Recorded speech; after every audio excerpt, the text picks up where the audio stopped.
está na álgebra de H. É um objeto.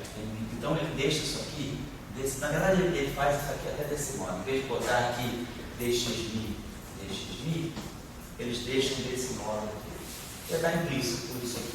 Eles estão deixando desse modo. Vamos seguir a anotação. Então isso aqui significa isso. Simplesmente aqui, eu estou dizendo que esse objeto é uma combinação linear de geradores de G barrado. E essa combinação linear são esses objetos, na verdade, são as componentes alfa-barrado desse objeto. Mas é claro, eu posso imaginar que isso aqui para mim, em termos práticos, isso aqui para mim é H menos 1 dmi, derivado em relação ao xmi de H, porque esses H's aqui são elementos do subgrupo H no ponto X, tudo isso depende de xmi. Então isso aqui é isso aqui, né? Então na verdade esse objeto aqui é isso aqui, alfa barrado, G, alfa barrado, como isso aqui é uma forma, então isso aqui é D. dx, na verdade é isso que está aqui. Então esse objeto aqui, se eu quiser, eu posso chamar isso aqui, sei lá, de um epsilon mi, se eu quiser, eu posso fazer isso aqui para mim, é uma função, é um objeto que tem um índice mi, tem um índice no subgrupo H, e isso aqui é uma função de x. Então se você quiser definir esse objeto assim, é só isso que eu estou dizendo. Tá bom.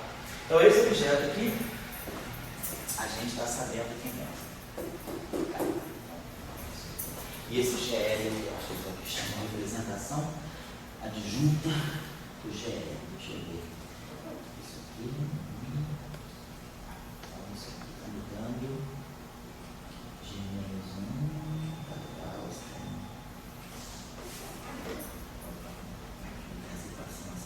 Então, ficou esse cara aqui. Esse cara aqui. Parado. H. Isso. Certo.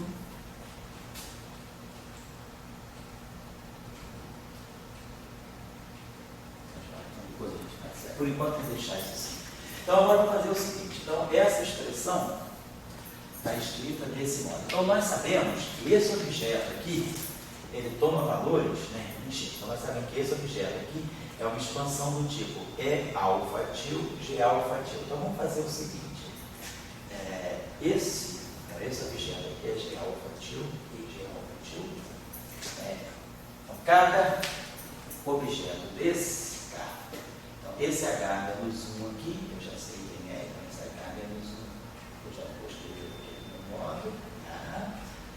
O que é mais vantagem fazer primeiro? Primeiro, tá. Então, tá legal, a gente já sabe o que é isso aqui. Vamos fazer aqui a seguinte coisa. Vamos tomar essa equação, tá? Vamos tomar essa equação aqui e escrever essa equação na base de geradores, tá? Então, isso que eu estou fazendo aqui.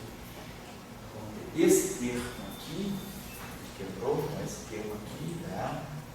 O E, o G menos 1, aqui eu tenho o termo H, a menos 1, dmi, H, alfa chapéu, tá?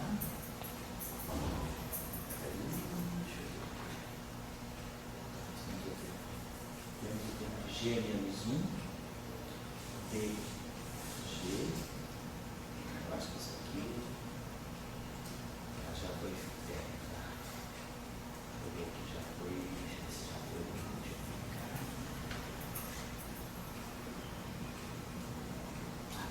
Esse aqui é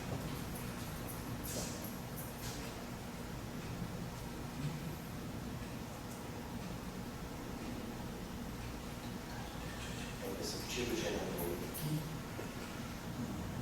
Ele tem também o gerador aqui. Tá. Quero só colocar isso de uma forma mais conveniente, como eles dão para uma tela. Assim, deixa eu ver aqui. O que eu posso fazer para melhorar essa expressão?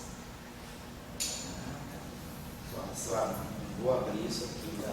Vou deixar assim. Se eu abrir isso aqui, um alfa chapéu aqui, eu vou ter um gerador de alfa chapéu, tá certo? Quando eu abrir esse carinha aqui é H menos 1,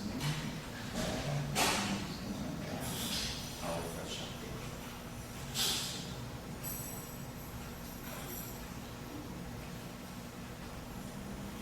Isso.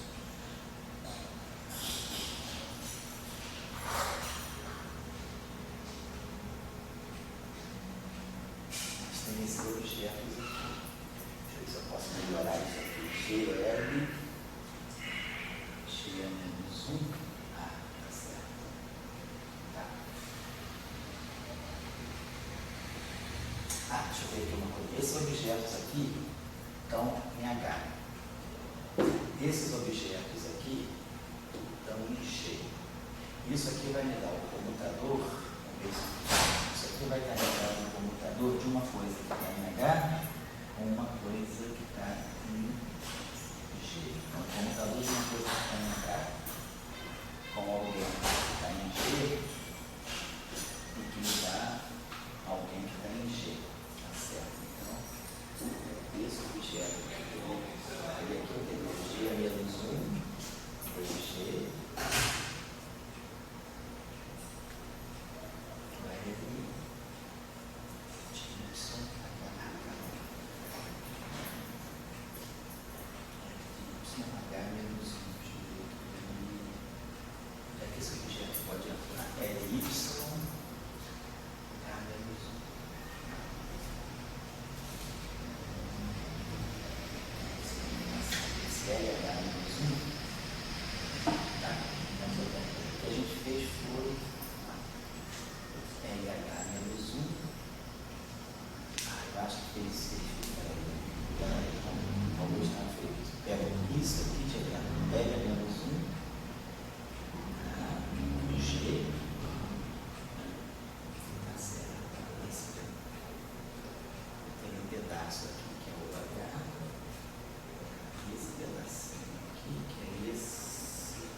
Deixa eu ver uma coisa aqui, só para. Deixa eu dar uma olhadinha. Nessa talvez seja uma questão de convenção. Se eu pegar esse objeto aqui, L é menos 1, nós estamos pegando L, B, L é menos 1. Se eu estivesse pegando esse objeto aqui, só para eu estivesse pegando esse objeto, então o nosso L é GLH menos 1. Então isso aqui GLH menos 1. Então isso aqui vai ficar H, vamos inverter. L é menos 1. G é menos 1. Aqui vamos ter DL. D.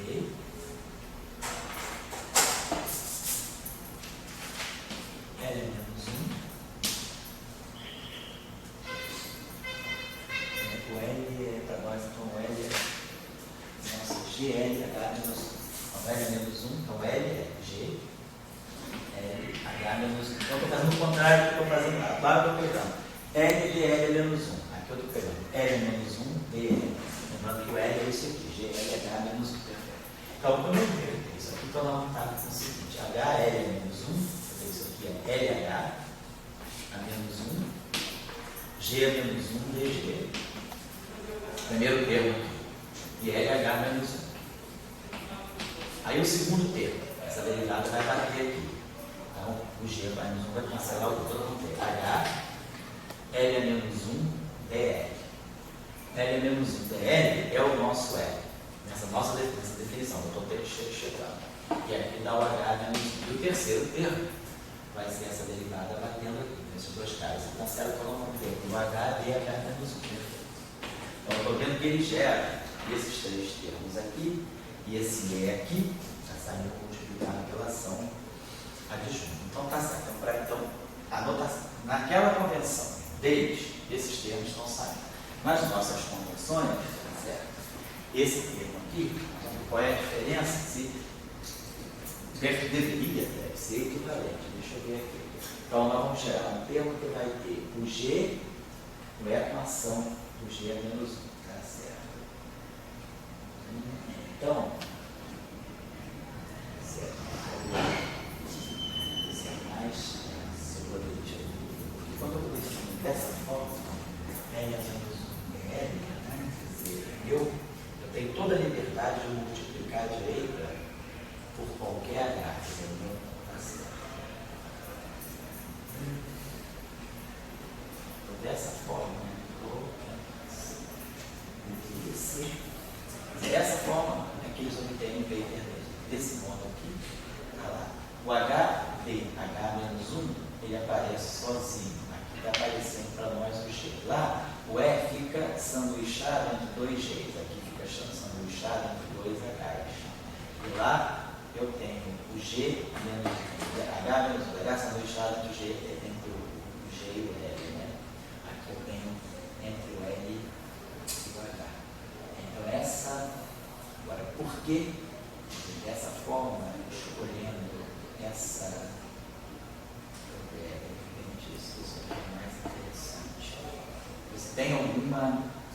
Por que seria interessante escolher essa grandeza dessa forma? Você tem, porque em princípio, quer dizer, poderia pegar L e L menos 1, em princípio, né? E quando a gente, na aula passada, a gente definiu tudo dessa forma, né? A gente pegou L, DL menos 1, tirou as equações de uma aula cartão, a gente só para lembrar, a gente chegou que DL é DL, exterior, DL é menos 1, foi isso. Aí o que a gente fez? A gente aqui botou L é menos 1, pegou DL, aí multiplicou com DL é menos 1, trouxe esse L para cá. L é menos 1. Isso aqui deu para nós o nosso L. Aí a gente fez aquela integração por partes, isso deu para nós o menos E. Então ficou, nós ganhamos a equação de Maurer da mesma forma. Então, tanto faz definir o L assim, quanto assim. Agora, aqui nesse apêndice, estão definindo o L desse modo. L é menos 1 DL. Aí vai fazer a mesma coisa. Se eu tirar a derivada exterior desse DL, para tirar as equações de Maurer então vamos ter DL menos 1 exterior DL. Aí, vou fazer a mesma coisa. Vou colocar aqui L, eu vou colocar aqui o L é menos 1. A identidade. Isso aqui passa por aqui, porque isso aqui não zero formas. Então, esse carinha aqui é o E, esse cara aqui é, então fica DL menos aí, a mesma coisa. Faço a integração por partes aqui, e aí fica DE igual a menos E exterior. Então, de um modo ou de outro, a gente ganha a mesma equação de Maurer cartão. Agora, se a gente coloca desse modo aqui, o que está acontecendo? Esse G aqui, esse L aqui, ele é definido sempre desse modo. Ele é um G vezes qualquer objeto de H. DL, G, qualquer objeto de H. E aqui eu tenho um H menos, então isso aqui é H menos 1, G menos 1, DG, H. Se eu colocar desse modo, aí eu ganho essa expressão aqui. Se eu colocar do outro modo, fazendo DL menos 1, então isso aqui para nós é GH, D, H menos 1, G menos 1. É certo. Bom, então, essa derivada. Então, eu estou gerando aqui dentro, que eu estou gerando um H, DH menos 1. Tá? E aqui eu estou gerando um G menos 1, DG. Então o H está ficando de fora aqui. Eu estou sanduichando com H. Então, acho que faz mais sentido realmente isso, porque isso aqui está me dizendo que eu tenho a liberdade de jogar com H à direita. Aqui não. Quer dizer, aqui, claro, eu posso passar esse cara para cá, mas eu vou girar. Então eu acho que é essa questão importante. Quer dizer, o que o salão de traços estão fazendo aqui, nesse apêndice, talvez tudo que nós fizemos. Oi, Ricardo, tudo bem? Oi, Ricardo, acho que chegou um pouquinho tarde, o pessoal agora está lá trabalhando lá, o Tchau está lá com a rapaz do Dória, da Plena Net, fazendo nossas conversões, então é melhor deixar para depois. Tá, e qualquer coisa eu te dou uma chamada na sala mais tarde. Se você estiver aqui, faz isso hoje. Se não, faz amanhã, porque amanhã eu vou dar aula de mecânica clássica, 2h30 da tarde. Se você quiser, você pode passar aqui amanhã 2h30 e durante a minha aula de mecânica clássica você bota as coisas lá. Porque aí você já aproveita e joga essa aula de hoje também. Fica mais fácil. Melhor ainda. Tá bom? Melhor ainda. Obrigado. Tá, Ricardo? Tchau. Então, pessoal, só chamar a atenção de vocês aqui para a seguinte coisa. Nós estamos definindo, né? Perdão se eu me enrolei aqui, mas a gente está desenrolando juntos aqui. Né? Então, quem está assistindo a aula vai vendo o que a gente tem que pensar na hora de organizar isso aqui. Quando nós definimos os nossos left cossete dessa maneira, a gente define assim, colocando, a gente tem uma grande arbitrariedade de definir qualquer H. Quer dizer, um G vezes qualquer H, eles são todos identificados. Se eu tiver um G aqui e multiplicar por qualquer H aqui, claro que esses elementos são diferentes, mas nós identificamos todos como um só por causa dessa operação. A gente identifica o H para a identidade. Muito bem. Então, se nós quisermos definir a filmar, na aula passada nós fizemos todas as nossas derivações trabalhando assim, L de L menos 1. E nós fomos capazes de gerar todas as equações de Euler-Cartan, fizemos tudo aquilo que nós queríamos fazer. Mas, para efeito dessa discussão, talvez realmente a melhor definição seja desde o início fazer isso aqui. Ao invés de fazer como nós fizemos na aula passada, a definição da filmagem como sendo L dL menos 1, vamos fazer L menos 1 dL. Por quê? Porque se eu olhar para esse objeto desse modo e souber que o meu L é um G vezes qualquer elemento de H, esse objeto aqui, ele na verdade, o que ele faz? Ele separa aqui os elementos importantes de H, de G sobre H, estão aqui. Esses aqui são os elementos de G. Ao passo que se eu fizer aquela minha definição, que nós fizemos na aula passada, essa aqui, esses objetos que estão aqui, eles estão todos em H. E eu estou tendo a liberdade de definir o G que eles têm. Então isso aqui está em conflito com essa definição do left-concept. Então a melhor coisa a fazer, já que nós definimos o left-concept desse modo, é melhor nós definirmos a filmagem desse modo. Então, vamos dizer, eu não preciso mexer na aula passada, aquilo que nós fizemos na aula passada, reproduz os resultados corretos. Mas o que nós pretendemos fazer, a melhor maneira, a maneira mais completa e geral de usar, é colocar o L menos 1 aqui e o L aqui como tirar. Então, estou chamando a atenção para quem assistiu a aula passada, né? Na aula, a gente pode refazer toda a aula passada com essa definição, vai ficar tudo igual. Mas para essa discussão que a gente quer fazer agora, a definição correta a ser adotada é que está no apêndice do paper do Salão com Strasser. Então vamos modificar essa equação aqui, dá licença? Vamos modificar isso aqui. Só mudar as ordens aqui. Então fizemos a transformação, então o nosso L, só para lembrar aqui quem é o nosso L. Então nós fizemos isso, G, L de si, deu para nós o L de cilinha vezes o H. É isso que nós estamos fazendo. Então o nosso L de cilinha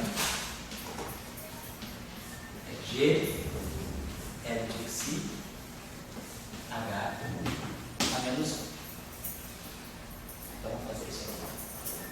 Então o L de cilinha, então aqui vai ficar L de cilinha menos 1. Então a gente vai colocar aqui o H, o L de si a menos 1 e o G a menos 1. Eu sei que vai dar uma diferença assim nessa equação aqui, que é substancial. Mas, aí vezes D, L de si, G, L de cilinha, L de si, H menos 1. Então tá assim, quase estamos seguindo aí corretamente o salão com Strasser. Então esse primeiro termo que está dando aqui vai ficar, vamos escrever aqui. Então o L de cilinha para nós vai ser G menos 1 dG. Então vamos produzir aqui um L, H a menos 1, esse termo aqui, LH menos 1, G menos 1 dG,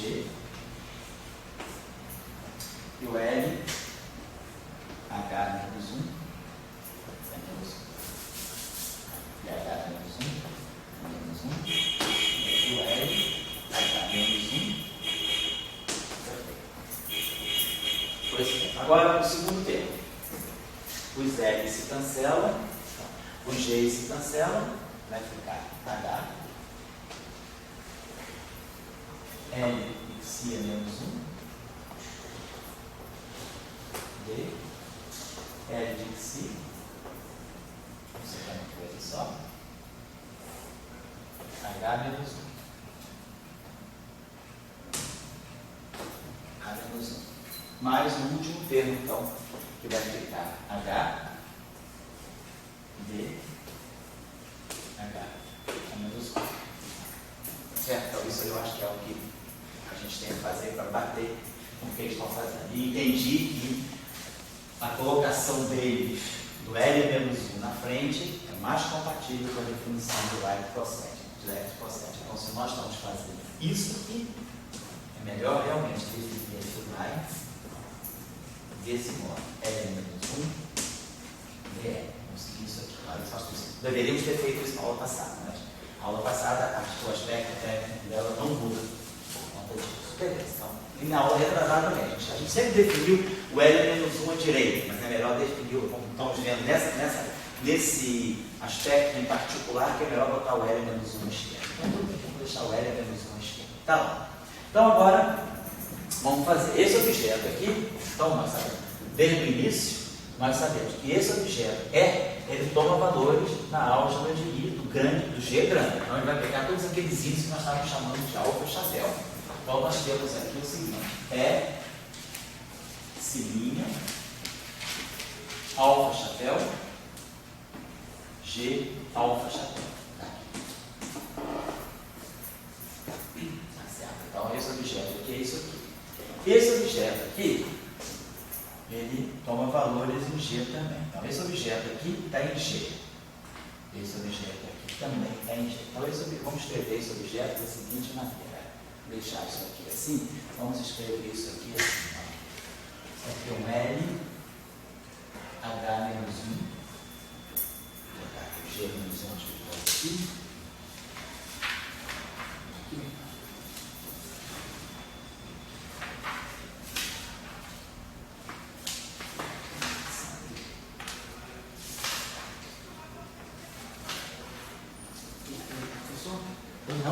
Pode falar? Um adendo aí.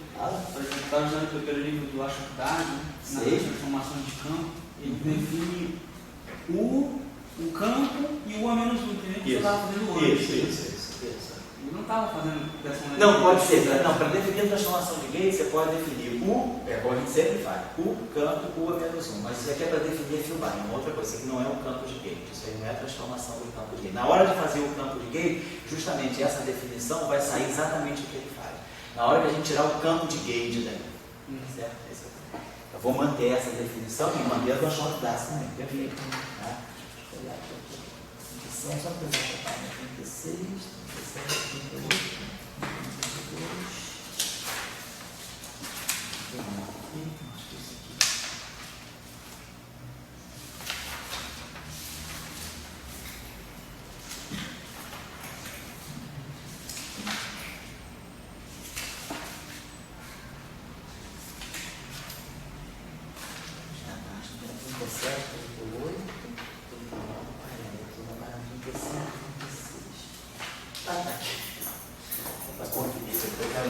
Eu quero pegar item por item. Então está aqui.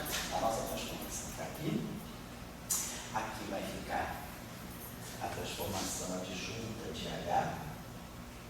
Tá certo? Esse termo aqui é o H. Tá certo?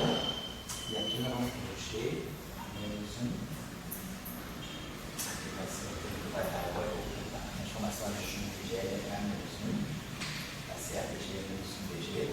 Tá bom? E esse pedaço aqui é o grafo vai nascer. Vamos fazer o seguinte, paulatinamente. Vamos fazer agora então essa substituição. Vamos colocar esse termo aqui. Então, isso aqui toma valores em G. Então, nós vamos ter aqui o seguinte: LH menos 1 a menos 1. Aí vamos dizer o seguinte: aquele termo lá, G a menos 1, DG. Esse G aqui é uma função X. Vamos chamar isso aqui da seguinte também. Vamos botar aqui um alfa chapéu. G alfa chapéu, porque eu sei que esse objeto aqui toma valores na álgebra de I de G. E isso aqui vai ficar L vezes L, H menos 1. Então isso aqui vezes isso, vezes isso. Então, só estou colocando agora, expandindo esses termos que tomam valores na álgebra de I, segundo as suas álgebras. Esse termo aqui é o nosso R. Então esse termo que está dando mais H do Si também. Alfa chapéu, G alfa chapéu, H menos 1. Tá certo. E agora, mais um último termo, que é mais H de H menos 1. Então, em princípio, isso aqui também vai ser alfa chapéu, G alfa chapéu. Só que a gente sabe que esse objeto aqui, na verdade, todos os índices não são barrados, vai dar zero. Por quê? Porque esse objeto aqui está na álgebra de nível H. Então, a gente só vai pegar na nossa convenção, você lembra que a gente estava chamando esse índice alfa barrado de alfa chapéu, de alfa barrado, que são os índices que estão em H. E alfa, os índices que estão em G, mas que não estão em H. Depois a gente vai chegar a isso aqui, vamos passar isso aqui. Então, agora vamos fazer o seguinte, só para a gente poder quebrar tirar esse G daqui. Então, esse objeto, então isso aqui, para nós, a matriz está aqui, isso aqui é uma matriz, isso aqui é uma matriz, então isso aqui já não é mais uma matriz, isso aqui são coeficientes, isso aqui seria isso aqui, ó, G menos 1, DI, G, alfa chapéu. Então, o caráter de matriz está ali, isso aqui são, do ponto de vista de matriz, isso aqui são coeficientes, isso aqui na verdade é isso aqui, dxy. Então, esses objetos aqui são objetos que são componentes múltiplos, que são combinações, fazem combinações lineares dessas matrizes. Esse cara aqui pode ser passado para fora. Então a gente pode fazer isso aqui. Posso botar isso aqui para fora. Isso aqui sim, a matriz. Matriz. Esses caras não podem passar um entre o outro. Então esse termo aqui eu vou botar G menos 1 D, G. Vou botar assim, G menos 1 DG alfa chapéu. Embaixo com esse cara aqui. E aqui L H menos 1, a menos 1. Então, tá? Isso aqui é a mesma coisa aqui. Esses carinhas aqui podem sair. Eu posso botar esse alfa chapéu aqui fora. Isso aqui agora é simplesmente uma uniforma. Já perdeu. Então, botei isso aqui fora. Ó. Vou botar o H aqui. Isso aqui. Agora, vamos ver bem. O que é isso aqui? Vamos lembrar lá da teoria de grupos. Quando a gente tem um grupo, né, vamos dizer, a gente tem esse grupo aqui, G, tem um elemento em grupo. Vamos dizer que eu tenho esse objeto aqui, G é menos 1. Vamos dizer que a gente esteja na seguinte situação. Eu tenho um grupo G, os elementos desse grupo são os parâmetros do grupo e os geradores. Alfa chapéu, G alfa chapéu. São os geradores. Quando eu pego esse objeto, G é menos 1, pego um gerador em particular e sanduícho aqui, a gente sabe que esse objeto também está na álgebra de nível do grupo, só que é por causa da expressão de Hausdorff. A gente sabe o seguinte, se eu pegar o elemento do grupo, exponencial de menos I, ômega G. Aí aqui pegar um gerador em particular, e aqui pegar I, ômega G. Então a gente sabe expandir isso aqui. Isso aqui é o primeiro termo da expansão, é o G, G alfa chapéu. O segundo termo da expansão é o comutador desse cara com esse cara. Mas o comutador de 2G também dá um G. Então isso aqui vai dar um coeficiente vezes G.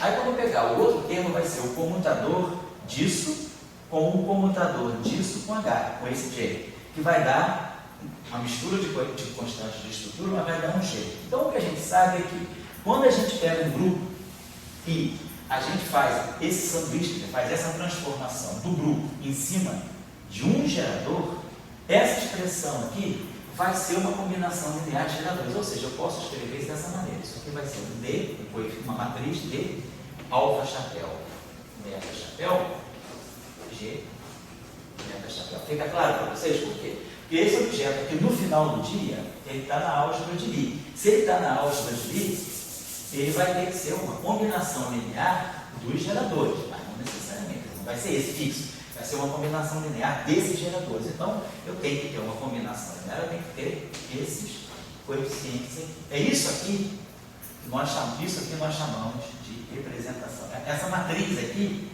seria a matriz do grupo na representação adjunta. Esse objeto aqui, então, ele está, na verdade, representando isso aqui. Ele está, posso escrever, esse coeficiente aqui vai depender do G. Ele vai depender da transformação G que eu coloco aqui. Então, isso aqui eu posso escrever sempre desse modo aqui. Então, essa relação define esses elementos de matriz aqui. Quem são esses elementos de matriz? São os elementos de matriz que conectam esse gerador aqui com o gerador genérico dessa expansão. Está claro? Não sei. Porque isso aqui está na álgebra de nível duplo. Então, esse objeto que está aqui, quer dizer, essa matriz dele, ela depende da transformação que eu estou colocando aqui. Então, é o que está acontecendo aqui, ó. Eu aqui tenho esse G alfa. Então, esse G alfa, essa relação aqui, então, está dando para nós o seguinte, vou botar aqui, isso está dando para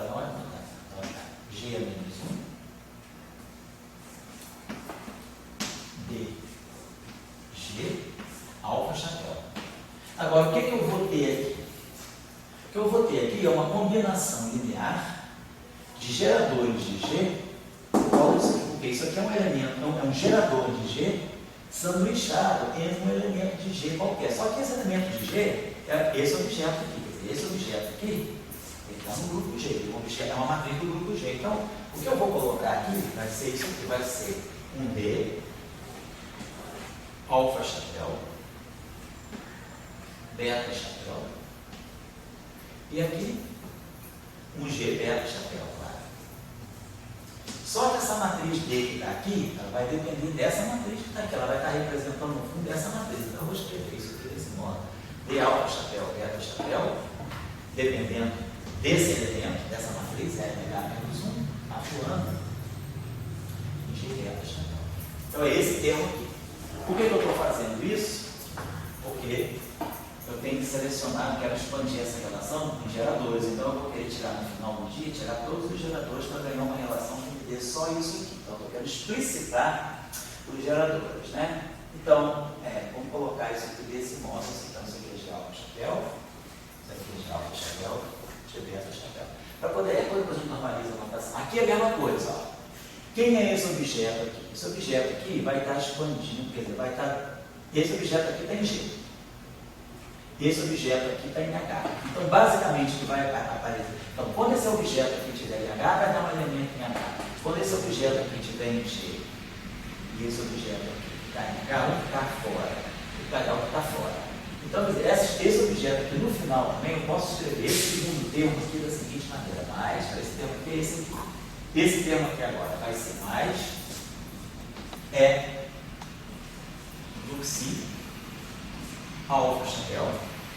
E aqui a mesma coisa, vai ser um D alfa chapéu, beta chapéu, só que desse elemento H, só que de H.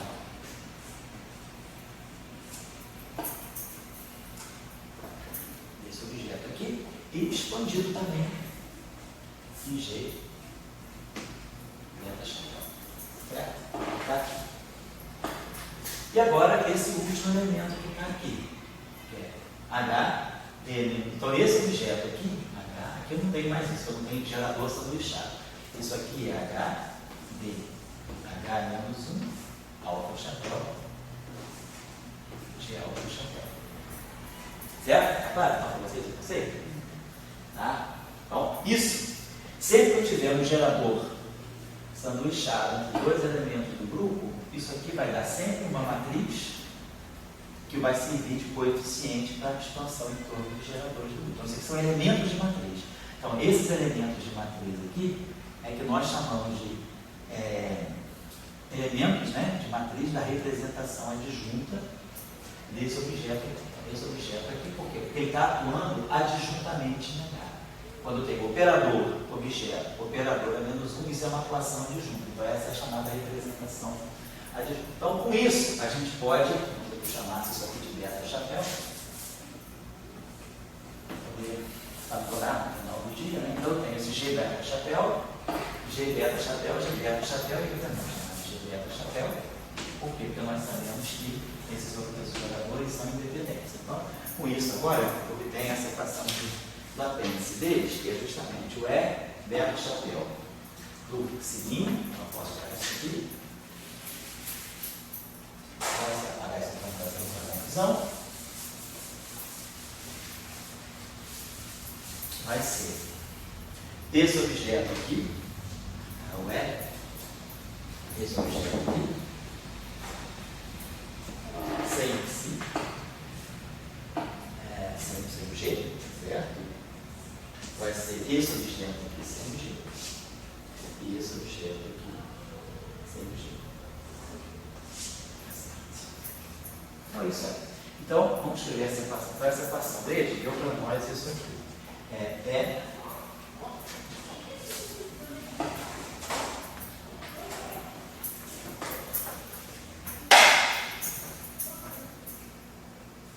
Do psi. Esse cara aqui é nosso alfa chapéu. Alfa chapéu. Beta chapéu. Vai dar mais. Primeiro eu vou botar esse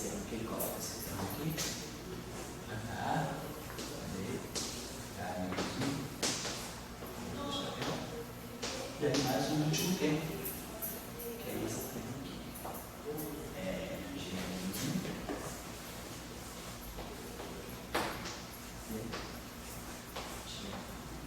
Chapéu.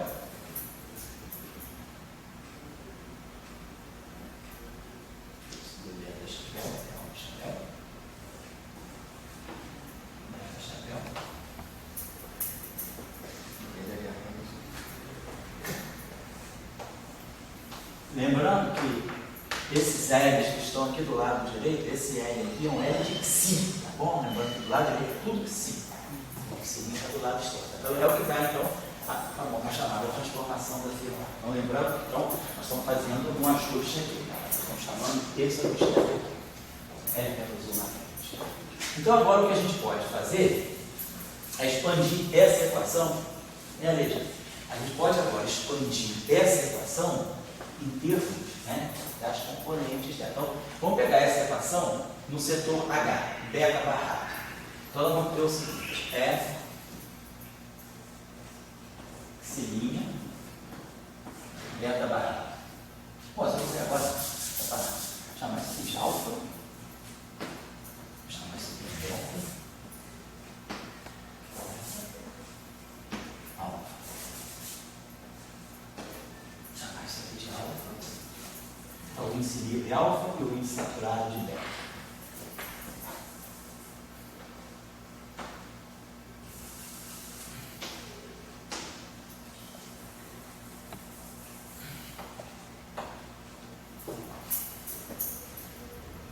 Muito bem. Então agora vamos pegar o setor barrado. Então nós vamos ter o E, cilinha, então no setor alfa, quando tiver no subgrupo H. Então, aqui vai ser alfa barrado. Agora vamos ver. D, beta chapéu. Alfa barrado.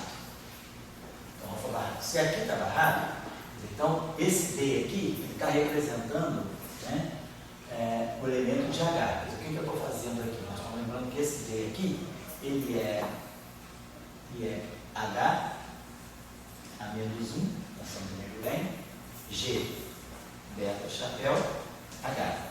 Então nós estamos dizendo, isso aqui para mim, eu estou expandindo esse objeto aqui na base G. Agora, o que vai aparecer aqui basicamente vai ser o G beta chapéu, e o que vai aparecer aqui vão ser comutadores entre os elementos de G, que estão entre qualquer elemento de G, e os elementos de H. Agora, os elementos de H, o H dá H. Então, quando aqui for barrado, quando esse carinha aqui for barrado, né, esse cara aqui pode ser barrado. Esse objeto aqui, D, beta barrado, alfa barrado, vai poder aparecer. Agora, o outro objeto que pode aparecer aqui é se esse cara aqui não for. A gente vai ter isso. Vamos fazer isso aqui. Vamos fazer essa expansão aqui. Vamos fazer aqui. Ela comportaria o seguinte: MC, beta barrado, D, beta barrado, alfa barrado de H. Pegando tudo agora para alfa barrado. Você que isso fixei isso aqui como alfa barrado. Então, claro, isso aqui está rodando, correndo em cima de tudo. Então, pode ser barrado, barrado, mais barrado. Mais agora, um pedaço que vai ser MC, beta, D beta, alfa barrado. Certo? Agora, esses objetos aqui, eles existem, são não zero, porque eles são que conectam H com H. Esses objetos aqui, eles conectariam um gerador de G, né, então quando eu estiver nessa situação, H-1, um gerador G que não está em H e H. Então, um objeto que não está em H, dentro da nossa propriedade de decomposição da álgebra. Dois objetos de H, então um objeto de H. Um objeto de H, um objeto fora de H, vai dar um objeto fora de H. E o objeto fora de H com um objeto fora de H pode dar um objeto em H mais um objeto fora de H, que é aquilo que a gente chamava de decomposição simétrica ou assimétrica. Aqui nesse caso, eu tenho isso aqui. Então, eu teria, isso aqui estaria me dando, na verdade, esse objeto aqui, ele iria estar me dando o G beta mais o computador de um objeto que está fora de G com um objeto que está em H. Deve dar um objeto que está fora de G. Então, esse coeficiente aqui deve ser zero. Esse d beta alfa barrado deve ser zero. Deixa eu conferir aqui se eles dão essa informação. Isso. Esses objetos aqui são zero. Então, vamos só recapitular por quê. Esses objetos aqui são zero. Porque esse objeto aqui está dizendo. Eu estou fazendo uma representação adjunta de H. Então, isso significa que eu tenho H menos 1. Aqui, esse objeto aqui. H menos 1. Isso aqui é a representação de H. Então, esse índice aqui está me dizendo que gerador está sendo lixado. Então, o gerador que está sendo lixado é o G beta. E aqui é H. Esse aqui está me dizendo que o gerador que está sendo lixado é o beta barrado. Aí eu sei que H, coisa de H com coisa de H, tem que dar uma coisa de H. Por isso que esse coeficiente aqui não é zero. Mas esse coeficiente aqui, ele teria que fazer essa conexão. Eu teria que expandir. Alguém que está me dizendo isso aqui. Alguém que está em H. Agora eu sei que o computador de alguém que está fora de H com alguém que está em H, lembrando lá do nosso splitting da álgebra, a gente tinha isso aqui. G alfa barrado G beta dava para nós I F, a gente já tinha tirado de F alfa barrado beta gama G gama. Então, um gerador em H, um gerador fora de H, tem que dar um gerador fora de H. Como o coeficiente que eu tenho aqui, isso aqui está me dizendo que eu estaria combinando alguém fora de H com alguém em H. Então, esses elementos de matriz são zero. Então, quando eu fizer essa decomposição aqui, eu vou escrever esse termo. Como isso aqui é barrado, como isso aqui é alfa barrado, como isso aqui já fixou o alfa barrado, a única possibilidade é que isso aqui seja beta barrado. Então, vamos ter aqui o seguinte: F de si, beta barrado, D beta barrado, alfa barrado, já dá. Vamos para por aqui, você vai D beta barrado, alfa barrado, já dá. Então, é o que sai daqui, do momento que esse cara aqui ficar barrado. Esse cara aqui está barrado. Se esse cara aqui está barrado, esse cara aqui necessariamente está em H. Então, ele só vai poder expandir isso aqui no termo de H. Então, o que deve aparecer, esse termo são mais H, D, H menos 1, aqui alfa é o que vai aparecer. Fiz alfa. Agora, vamos pegar esse termo aqui. Esse termo aqui vai ser mais G menos 1. Esse termo aqui mais G menos 1. DG, beta chapéu, e aqui D, beta chapéu, alfa barrado. Mais de quem? De LH menos 1. Esse objeto aqui, LH menos 1. Isso significa que eu estou representando esse objeto aqui. Significa que eu tenho a seguinte ação: eu tenho LH menos 1 atuando no elemento G beta chapéu. E aqui o LH menos 1. Agora, eu sei, esse objeto aqui tem G. Esse objeto aqui não está em H, tem G. Esse objeto aqui tem G. Esse objeto aqui, se esse objeto, então aqui eu tenho esse coeficiente, alfa barrado. Então, se esse carinha aqui for um beta barrado, eu teria D, beta barrado, alfa barrado, não é zero, quando contribui. Agora, quem quer D beta com alfa barrado? O que significa D beta alfa barrado? Significa que eu estaria pegando esse objeto aqui fora de H, em G. Se esse objeto aqui está em G e esse objeto aqui também está em G, aí nós sabemos, dois objetos que estão em G podem estar um objeto que está fora está em G, em H, perdão, mais um objeto que está fora. Aí vai depender do splitting ser simétrico ou não. Então, vamos ver se ele faz a perfeição. Eu acho que eu estou trabalhando no caso especial do ser simétrico. Deixa eu ver um instante. Exatamente, já vi isso muitíssimo. Então, D alfa barrado é igual a zero. Então, B alfa, esse carinha aqui, D alfa barrado de beta, tá?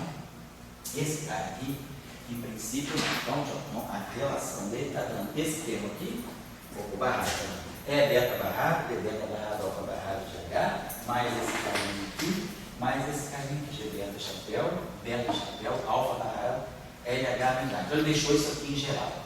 Tá bom. Não particularizou porque ele não está querendo dizer que a decomposição necessariamente é assimétrica. Então, nós temos essa relação. Deixa eu marcar isso aqui. Vamos deixar esse termo assim como está.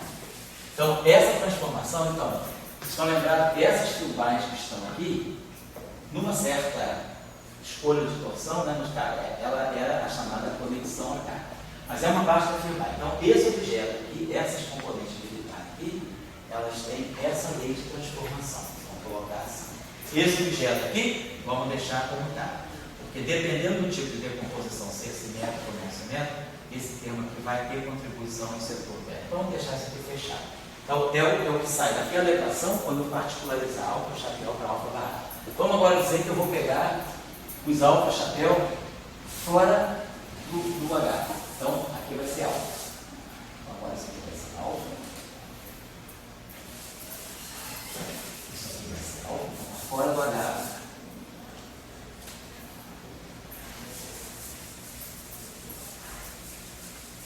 Isso aqui vai ser alfa. Isso aqui vai ser alfa. Então, vamos ver. Então, quando esse índice aqui é alfa, esse índice aqui vai poder correr direto. Então, isso aqui vai poder ser E beta barrado, B beta barrado, alfa de H. E vamos ter mais E beta, D beta alfa de H. O que significa isso aqui? Isso aqui significa que eu vou estar atuando H-1, atuando no gerador G beta barrado H. Mas, se esse gerador está em H e se isso aqui está em H, esse resultado todo tem que estar em H. Então, ele não pode ter componente fora de H. Isso aqui estaria me dizendo que isso aqui é uma componente fora de H. Então, nós já tínhamos visto que D alfa beta barrado é 0. E estamos vendo agora que D alfa barrado beta também é 0. Então, o D que conecta, né? Então, isso aqui. Ele coloca aqui D alfa barrado. Então, esses dois daí são 0. Por quê? Porque H é um subgrupo. No fundo é isso. Então, esse primeiro termo aqui, quando nós escolhemos isso aqui igual a alfa, como isso aqui é alfa, esse cara aqui não vai contribuir, só vai contribuir esse pedaço aqui. Então, quando isso aqui é alfa, só vai contribuir esse cara aqui sendo beta. O setor do beta barrado não contribui. Bom, beleza. Quando esse cara aqui nunca é alfa, esse cara aqui se alfa caracterizando tudo que é fora de H. Mas esse objeto aqui está em H. Então, essa componente aqui é 0 para alfa. Esse termo aqui também não tem. Só que eu estou indo na linha certa aí. Então, o gerador é alfa, então vai ter o primeiro termo ali. Isso. E agora vamos ter esse termo aqui. Esse termo aqui também, ele deixa dessa forma. Deixa fechado isso. Então, tá legal. Então, a lei de transformação é essa aqui. Então, essa aqui sim, essa aqui é a turbine que está em G sobre H. Os índices dela estão todos em G sobre H. Então, aqui ela tem esse elemento de matriz de transformação, então você dá a parte de transformação dela, e isso aqui está dando também, isso aqui é a outra parte de transformação dela. Mas ela vai estar dependendo desse elemento aqui. Esse elemento aqui não é o E. Então, isso aqui vocês estão vendo que deve ser um elemento do tipo de translação. Vocês estão vendo que aqui tem alguma coisa que vai lembrando aí de Newton. A linha, aqui, uma matriz exata, porque nas transformações de Young-Wilson, nós escrevemos, se a gente olhar as transformações de Young-Wilson, que são assim, ó, a linha Mi, em termos de valores na álgebra de Lie, é a transformação do grupo a Mi, S é menos 1, mais S, D, Mi, S é menos 1. Então, esse objeto aqui, isso aqui é o AMI-AGA. Então, isso aqui eu posso escrever assim, ó, AMI-AGA. Agora, esse objeto aqui está me dando, na verdade, isso aqui, ó, D, AB do S. É a representação, GB. E esse objeto aqui está me dando S, TI, S menos 1,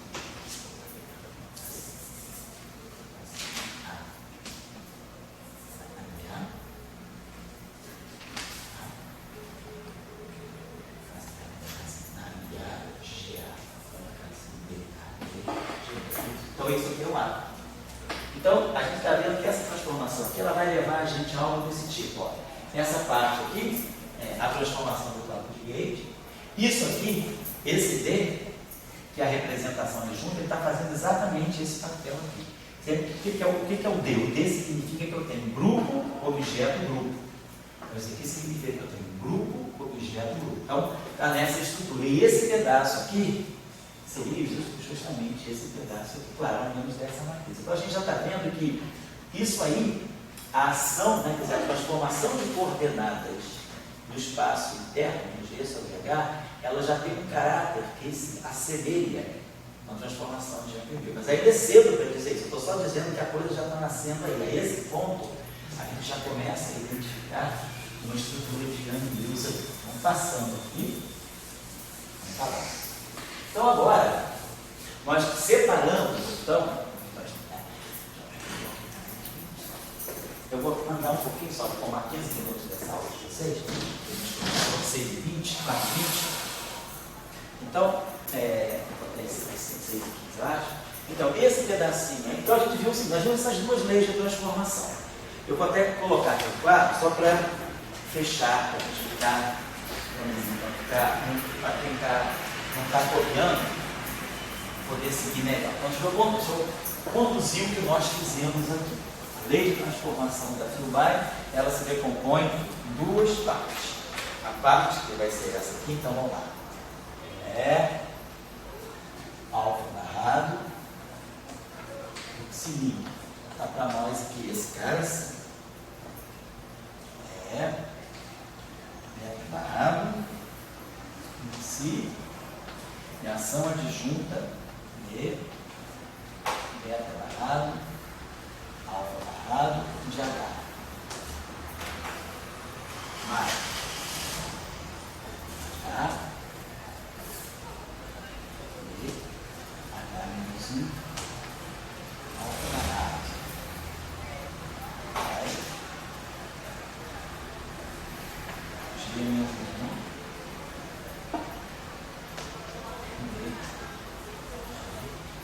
Beta chapéu. B. Beta chapéu. Alfa narrado. L. H-1. Esse L então é a primeira transformação. Esse tipo de transformação.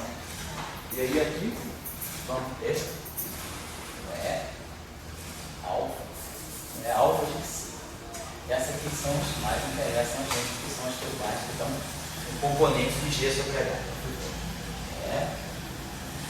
Beta, C, direto alfa, H,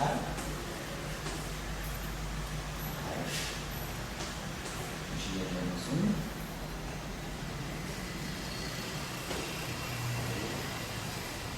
G,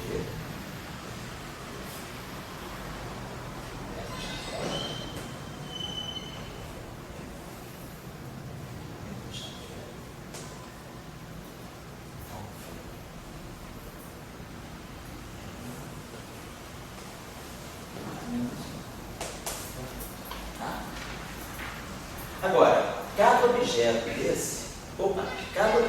desse toma valores na álgebra, é uma uniforme. Então, esse objeto aqui, a gente vai poder escrever como um uniforme.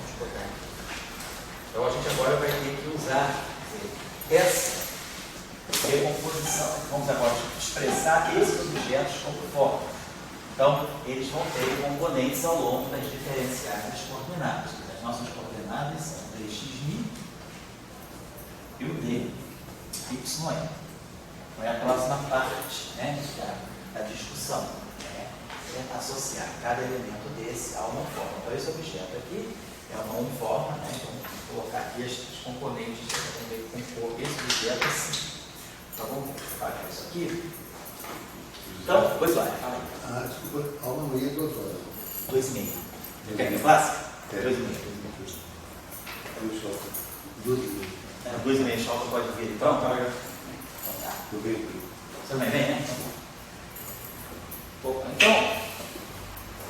o que nós estamos tentando agora fazer é quebrar essa equação. Porque nós quebramos essa equação nos índices do grupo. Agora nós temos que quebrar essa equação nos índices das coordenadas. Lembrando, então, que esses objetos aqui são função, né? Eles são conforme. Então, esse objeto aqui, por exemplo, eu posso escrever, esse meu objeto é alfa. Se, na verdade, ele vai ser um alfa mi dx mi mais um alfa m e aí antes nós só tínhamos o grupo G sobre H. Então nossos índices eram só isso, eu tinha aqui coordenada de si. Agora não, nós temos um espaço que é Minkowski vezes a parte interna do grupo. Então, o que a gente quer agora, o que a gente quer é ver campos de Young e Mills, né, no espaço do Minkowski. Então vamos ter nossas coordenadas entram aqui. Então nós vamos ter dois tipos, né, de coordenadas aqui. O alfa pode ter alfa mi, e eu vou poder também ter, cada objeto desse, né? Então eu vou poder pegar o meu, por exemplo, a gente tem o alfa barrado, por exemplo. Então eu vou poder ter meu alfa barrado com do si, pegar esse objeto. Claro, a mesma coisa na cadeia para isso, mas se a gente tivesse essa estrutura, alfa barrado. Então, isso aqui está pegando em H, mas esse objeto aqui é o índice de forma. Então, isso aqui significa que eu posso escrever isso aqui da seguinte maneira: alfa barrado, ele pode ter um índice no espaço de Minkowski, e aqui o dxmi. Agora, ele pode ter um índice. Por quê? Porque tudo isso é feito num ponto do espaço-tempo. Então, esse objeto aqui, esse psi aqui, ele guarda uma dependência em x, porque eu estou introduzindo um espaço G sobre H no ponto x'. Agora eu estou replicando em cada ponto do espaço um espaço quociente G sobre H. Então, por isso que agora que essas coordenadas entram em ação. Antes eu não tinha espaço-tempo, eu tinha só o espaço interno. E aqui agora vão entrar as coordenadas desse. Então, nós vamos pegar agora cada objeto desse. Então, vamos ter que fazer essa decomposição. Claro, quando eu pegar o alfa barrado do seguinte, o que a gente vai ter que fazer vai ser alfa barrado do seguinte, vai ser a mesma coisa, porque o alfa barrado mi do seguinte, mas aí eu teria que ver x' mi, escrever daqui a pouco o que é o dx' mi, e vamos ter aqui o alfa barrado m do psilinha Quer dizer, nós estamos fazendo, naquele ponto x', nós estamos fazendo uma transformação. Vou colocar assim desse modo. Então, é só para notação, estou colocando os índices, mas nós somos fiéis à nossa notação, vou manter a nossa notação aqui. Fiéis à nossa notação. Então, eu vou ter, tá certo. Então, vamos dizer que a gente tem isso aqui. dx, vou botar aqui. Só para ver se está tudo aqui. Aqui só uma atenção com um fatozinho que é conceitual, mas que é importante. Nós estamos fazendo essa transformação, então, nós temos o seguinte, estamos no ponto x' da variedade. Nesse ponto x', nós introduzimos a variedade G sobre H. O nosso modelo ciclo, o nosso objeto está aqui. E aí aqui a gente está fazendo uma transformação que vai de psi para psilinha. Então, quando eu vou de psi para psilinha, o meu psilinha é um psilinha de psi x. Então, ao fazer essa transformação, eu estou fazendo no ponto x da variedade, eu estou fazendo uma transformação aqui. Vocês se lembram por quê? Era a transformação que me trazia esse ponto psi no ponto psilinha pela ação de um elemento de G. É isso que nós estamos fazendo o tempo todo. G L psi igual a L de psilinha H menos 1. Isso nós estamos fazendo o tempo todo. Então, eu estou fazendo uma transformação aqui. Então, essa transformação, ela não muda o x. Ela muda o psi, mas tudo isso é feito num ponto x' fixo. Então, aqui a gente deveria manter o dx'. Eu não estou transformando o x', eu estou transformando o psi no psilinha, mas não o x no x'. Eu não fiz uma transformação em que eu passei de um ponto do espaço do Minkowski para outro ponto do espaço do Minkowski. Eu estou fazendo uma transformação no mesmo ponto do espaço do Minkowski, que é o significado da transformação, que é o significado da transformação de gauge. Eu faço a transformação de gauge no mesmo ponto, né? No ponto do espaço-tempo fixo, eu vou fazer a transformação em cima dos elementos do grupo, mas não mexendo nas coordenadas espaço-temporais. Então, o que nós estamos fazendo aqui, nesse ponto, é quando a gente está passando, né, dessas coordenadas de psi, para as coordenadas de psi, e tudo isso é feito no ponto x fixo mi, então eu tenho uma transformação que vai de psi em psi', mas o x não muda. Eu não estou fazendo ao mesmo tempo uma transformação de x em x', tá certo? Está em jogo? Isso é fundamental, porque aqui eu mantenho o x'. Então o dx não muda, o espaço de Minkowski não muda. Agora eu estou mudando o ponto do espaço interno. Estou quase acabando essa parte aqui. Então, o que nós vamos colocar vai ser, então, para nós, essas duas que eu vou deixar aqui também, o que ele está fazendo isso.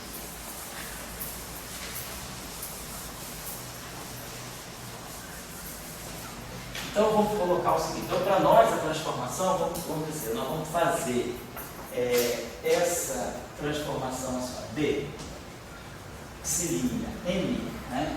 Psi' m, ok. Eu vou. Psi' depende de psi. Então, isso aqui para nós vai ser d psi' m, d psi n, d psi. Então, estou fazendo uma transformação lá no espaço interno, lá no G sobre H. Agora, esse psi é um psi, e o psi dependem de x. Então, é claro que vai valer também aqui a derivada. Eu vou ter aqui a derivada de psi' m em relação a x'. E aqui o dx. Por causa disso, porque o psi', vamos pensar só, o psi' ele é a função de psi(x). Quando eu inverto essa transformação de coordenadas, eu vou ter o psi, que é a função de psi'(x) também. Essa inversão, a mudança de coordenadas é só no setor psi. Tudo isso é feito a x constantes. Então, quando eu inverter essa transformação, passar de psi para psi, eu também mantenho a dependência de x. Então é por isso que o dx está sempre ali presente. Então, isso aqui é a transformação, né, da psi m. E aí a gente vai pagar isso aqui. Então a gente vai precisar substituir essas diferenciais aqui, nesses a gente precisa fazer essas transformações de coordenadas. Então eu vou pegar aquelas transformações lá que eu já projetei no grupo. Agora, lembrando que cada objeto daqueles é uma unforma, essa unforma, ela tem uma componente do espaço-tempo de base e uma componente do espaço G sobre H. Então, o que nós vamos fazer agora é isso, substituir essa expressão aqui e essa expressão aqui lá. E aí, usar esse fato, você expressar quem é o psi', o d psi' em função do d psi. Eu vou precisar também expressar aqui o dx', né? Vocês sabem o seguinte aqui, vamos colocar esse nome, as derivadas. Como é que as derivadas aparecem? Como é que as derivadas se transformam? Então, por exemplo, a derivada derivar em relação a psi', né? Derivar em relação a psi', não? Vamos derivar em relação a psi', nós vamos derivar em relação a psi' e derivar psi' em relação a psi n em relação a psi n, e aí aqui derivar em relação a psi n. Então, a gente tiver esses operadores aqui, poder inverter a mesma coisa disso. Derivar em relação a psi n, a gente vai derivar em relação a x'. O x' está certo, a componente x é constante, ela não mexe. Então, aqui essa derivada aqui, a gente vai fazer só isso aqui. Então, agora o que nós vamos precisar é colocar essas expressões aqui lá. E aí, a gente colocando essas expressões aqui lá, vou dar as respostas para vocês, aí a gente ganha tempo. É só fazer esse cálculo aqui. Isso aqui está no apêndice, tá? Do salão de estresse que eu dei semana passada para vocês. Então, tá? Deixa eu pensar aqui.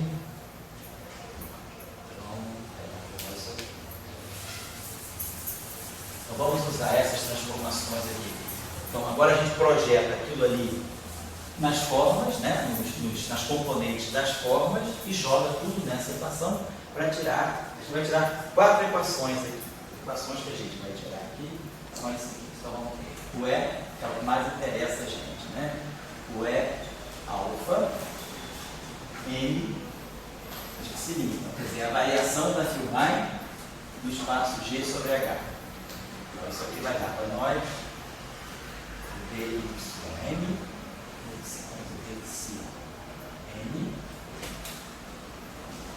B. Seguindo N, como a gente tinha pensado, né? E aí aqui vai ficar o E, N, beta, C. E aqui o elemento, né, do grupo. Representação adjunta E, beta, alfa, de H. Então a gente já está vendo que então, essa Filmai, então, ela tem dois índices. Ela tem o índice do espaço interno, né, o índice de coordenada e o índice de grupo. Então, o índice de grupo vai com essa matriz, o índice de coordenada vai com esse jacobiano. Então, isso é o que a gente fez aqui, colocando aquelas transformações diferenciais naquelas equações ali. A outra equação é a equação que vai me dar. Vai ganhar uma equação que é a seguinte: D Y dxi, a gente chama de, eu estou chamando de xi, desde isso a gente chama de xi. Então, dxi, dxi é n d xi é n beta e beta alfa de H. Vai ganhar essa equação aqui também. Da onde que sai essa equação? Bom, essa equação também sai quando a gente fizer aquelas substituições ali. Vou explicar. Essa equação em particular, ela vai dar um vínculo interessante. Ela está dando aqui para nós G é menos 1 e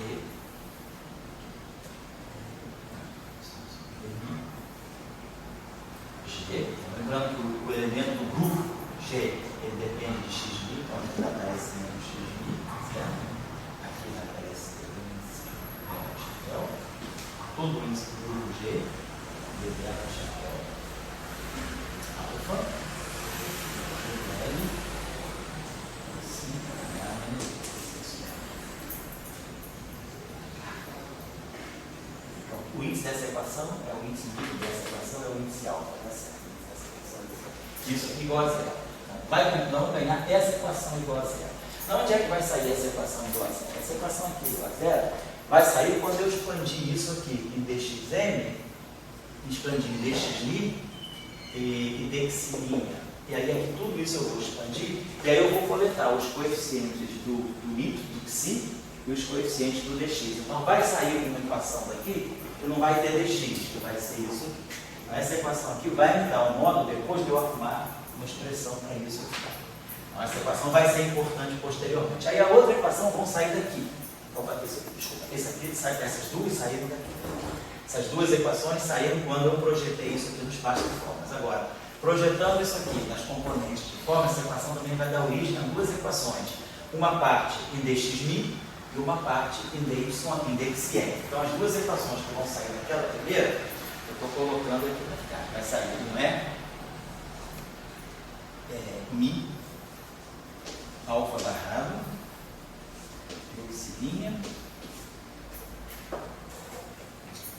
vai sair para nós aqui, então, D, Cn,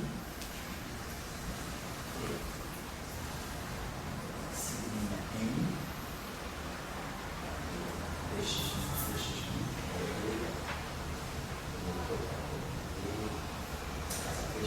Xn,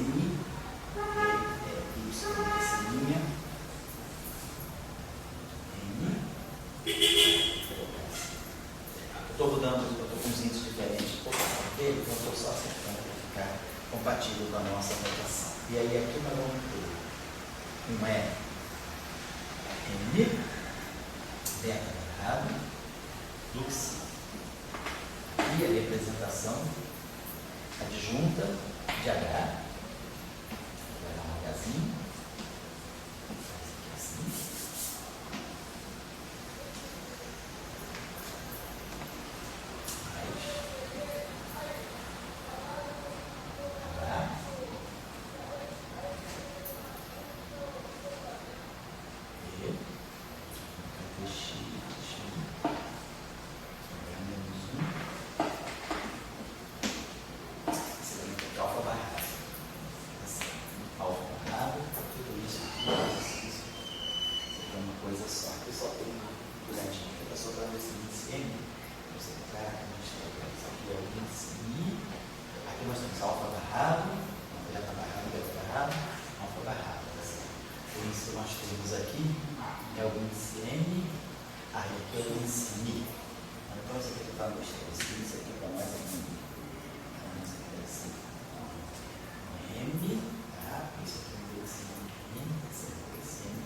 Está chamando de Mi, que é o índice do espaço interno, então, para nós, está certo, é o índice do espaço interno. E aqui é o D. Aqui é o C. E aí, está certo. Tá legal. Então, isso está dando para nós. Então, essa equação sai de lá. E aí sai uma outra equação de lá, que eu vou colocar também. Então, essas duas equações, aqui eu inverti a ordem, essas duas equações saem da segunda e essas duas últimas equações saem do índice barrado. O meu projeto só nos substitui para sai essa equação. Essas equações vão ser menos importantes para nós. Porque essas equações elas vão estar ligadas ao substituto H. A gente está mais querendo ter ligado ao G, que está em G, mas que não está no H. Ou seja, aquilo que está realmente no cossete. Então vamos parar essa equação e a outra equação que sai aqui, que quiser reproduzir, é só essa que a gente colocar. Vai sair também uma equação que é igual a zero. Por causa dessas igualdades das diferenciais das coordenadas, então vai sair essa equação aqui. D, C, N, X, Mi. Aqui line é N, quadrado, C, D,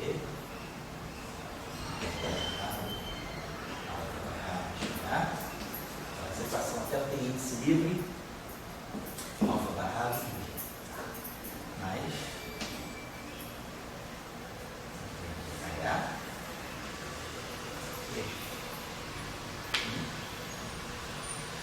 H menos 1, alfa barrado, mais o último termino, X menos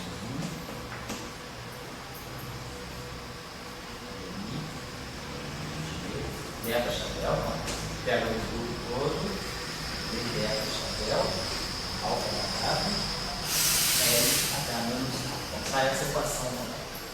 Então, aquelas duas equações dão origem a essas quatro equações. Então, quando a gente fizer a transformação, de coordenada, de a transitividade, de atuar com o grupo G, em G sobre H, as filbagens reagem dessa forma. Então, o que vai ser importante para a gente na próxima aula vai ser como extrair daí os campos de amplitude. Na próxima aula a gente vai ver que a gente vai poder expandir esse objeto aqui através de campos vetoriais no espaço das coordenadas, no espaço de Minkowski. Então, daqui, via vetor de Killing.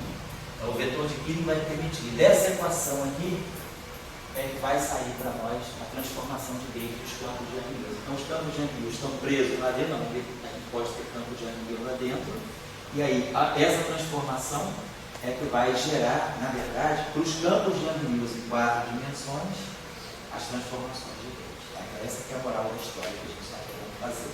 Então, a gente trabalhou hoje um pouco a ideia de luz e clara. Então, a gente pegou o espaço, nosso espaço de 4 mais n dimensões, 4 dimensões minkowskianas, n dimensões no espaço quociente.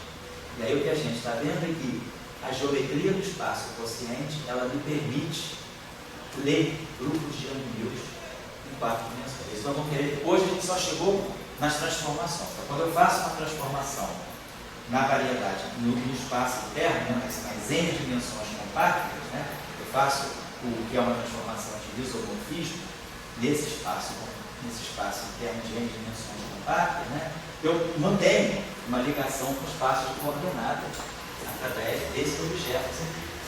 E aí a gente vai ver que essas transformações aqui, esse objeto aqui, é o que faz o papel. Isso aqui são as transformações do grupo de Gates, são as representações dos elementos, né?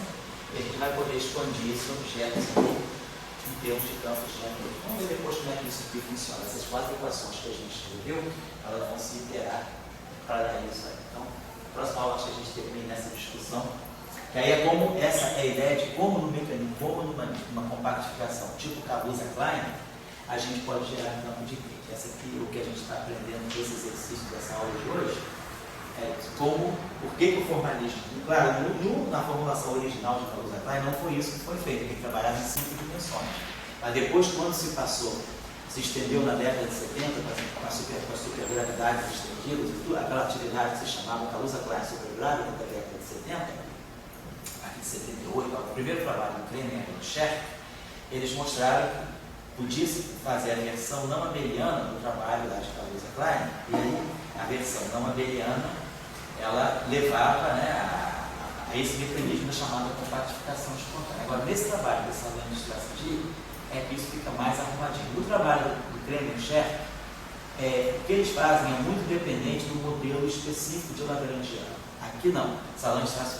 Eles conseguem sistematizar isso de uma forma geométrica muito mais geral. Então, independentemente de Lagrangiano, o que a gente está observando é que a própria geometria diferencial do espaço quociente, ela pode gerar as transformações de Gauge e os campos de Gauge em 4 dimensões. A nossa ideia é essa aqui. Agora, para nós é importante essa fatoração do nosso espaço de 4 mais n dimensões, ele se fatora em 2 geometrias, se fatora nesse produto cartesiano.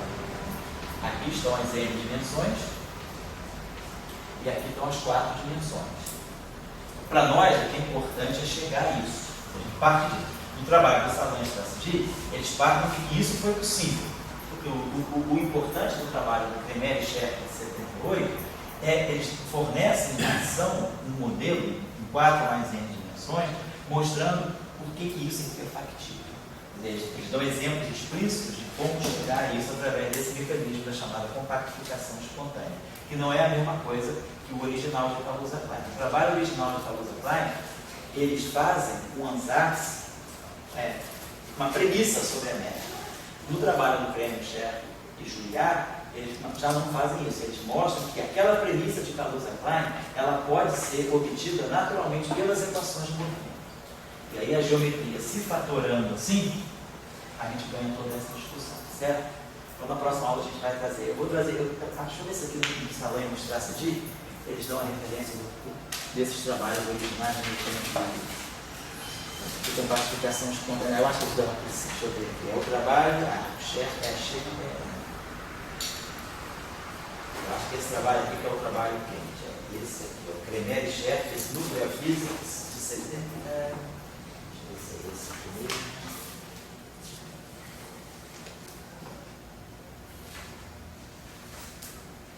É esse mesmo.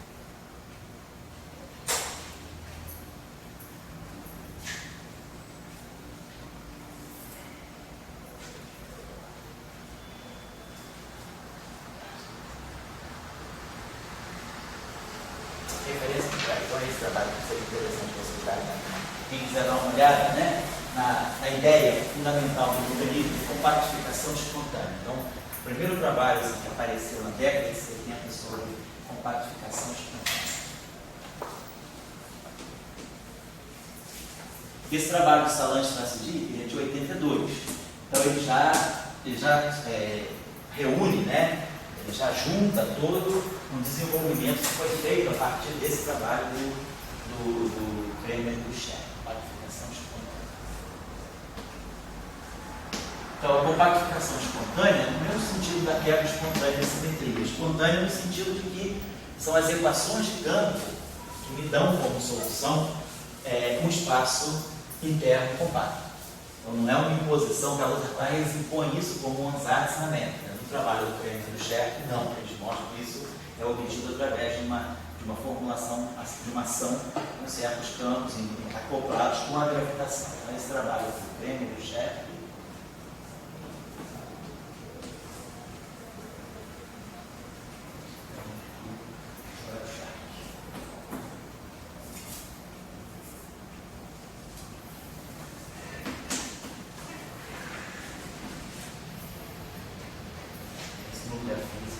dois nuclear physics,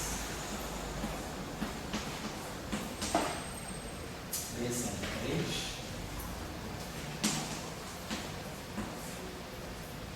ano 76, mais 393. E o outro é o D108.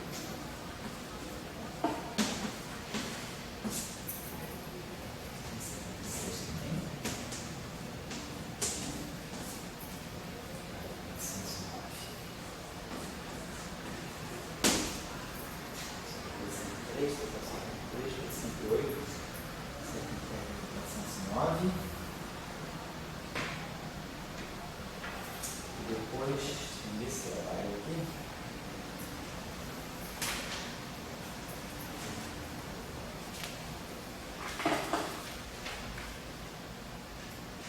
nesse trabalho aqui do Salão de Estratégia, tem um trabalho também que é bem importante aqui, que é esse trabalho aqui do Freud e do Rubin. Vou colocar aqui para quem quiser pegar os trabalhos mais originais nessa discussão da compactificação espontânea.